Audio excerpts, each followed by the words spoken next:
JPMorgan CEO says he never met Jeffrey Epstein, who had kept millions at the bank.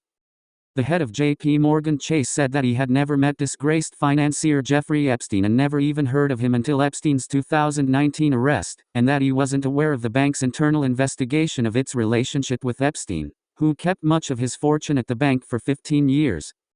JPMorgan Chase CEO Jamie Dimon was deposed last week by lawyers for plaintiffs suing the bank over its alleged role in enabling Epstein's sex trafficking, as well as a lawyer for a former Chase executive whom the nation's largest bank blames for prolonging its ties to Epstein.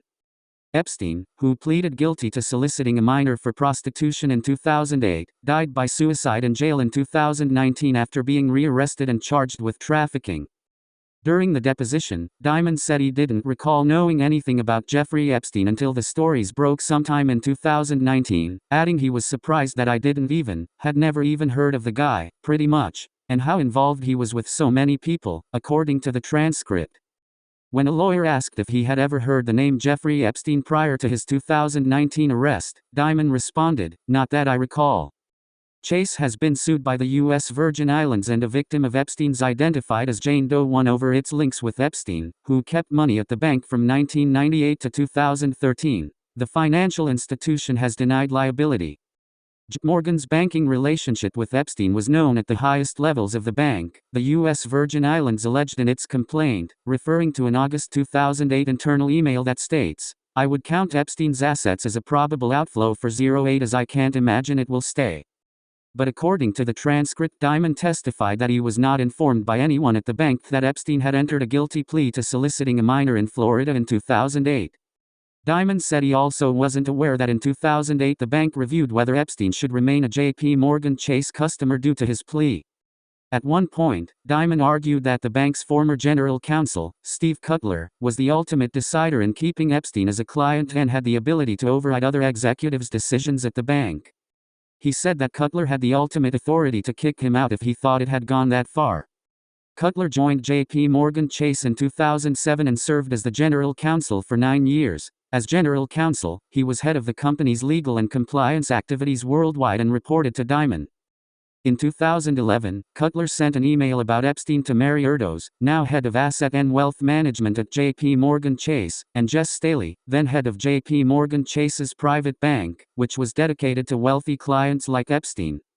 Cutler said Epstein was not an honorable person in any way and he should not be a client, the transcript showed. An attorney for the Virgin Islands read the email to Dimon during his questioning.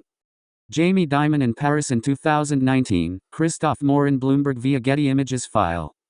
Dimon responded that he wasn't aware at the time of the email. Cutler testified under oath that Jess Staley and Mary Erdoes made the decision to retain Epstein as a customer of the bank, the Virgin Islands attorney told Dimon, the transcript showed. The same attorney also asked Dimon if a CEO of private bank or asset and wealth management, Mary Erdoes could have decided to terminate Jeffrey Epstein as a customer, as a client of JPMorgan. Is that right? According to the transcript. Dimon responded, "I generally would say that's true, yes." Dimon said that he trusted and respected Cutler and Erdoes, and that he thought they were both trying to do the right thing. Had the firm believed he was engaged in an ongoing sex trafficking operation, Epstein would not have been retained as client, a JPMorgan Chase spokesperson said in a statement Wednesday night. In hindsight, we regret he was ever a client. Cutler did not immediately respond to NBC News' request for comment. Via Chase spokesperson, Erdoes declined to comment. The bank sued Staley in March, saying he repeatedly thwarted its efforts to cut ties with Epstein during his tenure at the bank. In May, a federal judge denied Staley's motion to dismiss the complaint filed by the bank.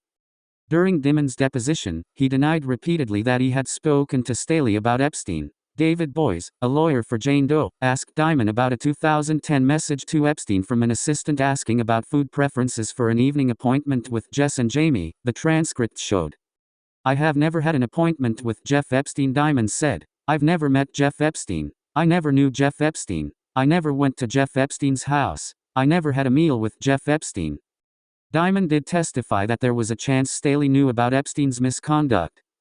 Staley worked at JPMorgan Chase for over 30 years, leaving to work for Barclays. In 2021 he stepped down as Barclays CEO after a probe into his relationship with Epstein. Staley has previously expressed regret for his affiliation with Epstein.